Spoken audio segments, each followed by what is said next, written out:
some questions about the border announcement yesterday. I wanted to ask about a particular component of it.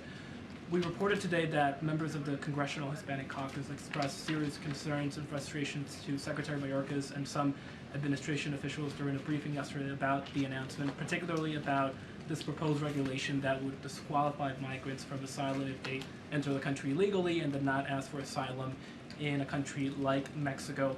Is the administration open to changing that proposed regulation or even scrapping it in response to this feedback?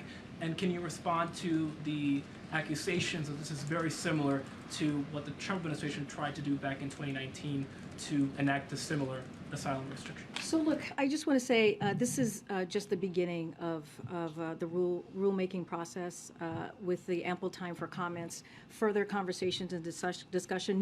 No new regulations have been issued, much less finalized. So I just want to be really clear. Our legislative affairs team, as well as teams of the Department of Homeland Security, have been in close touch with Congress, and we'll definitely continue to have those conversations. But I wouldn't, I'm just saying that this is just the beginning of that. As far as a comparison to, again, to the last administration, look, I would remind you that the Department of Homeland Security and the Department of Justice are still working, again, through their proposed regulation, and so want to be very careful there. But I want to also reiterate what Secretary Mayorkas said yesterday. We're creating a safe and orderly pathways for people who want to seek asylum in the United States to do so from where they are, without putting their lives in the hands of smugglers. And that is really important. That's why we always try to make sure that there is no misinformation out there, because that misinformation actually helps the smugglers and puts people's lives at risk. And for instance, as the Secretary said, people will be able to apply via a DHS app on their phone to make an appointment and arrive at a port of entry to make their asylum claim. Or they can seek to enter through the newly expanded parolee processes.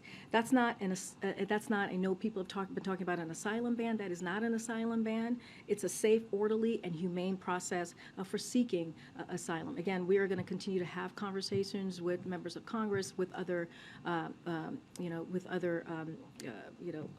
organizations out there to continue to have this conversation. But again, our priority is to do this in a safe and orderly and humane way, and that's the path that we want to take. Quick question about the president's trip to El Paso on Sunday. Is he open to meeting with frontline Border Patrol agents, because Homeland Security officials have conceded that morale among those agents Well, I is very low? I think my colleague said that that's one of the things that he is going to do, is meet with Border Patrol agents while he's down there. I don't want to get ahead of any specifics of that trip. We'll have more of that stop. We'll have more to share. But that is something that the president is going to do.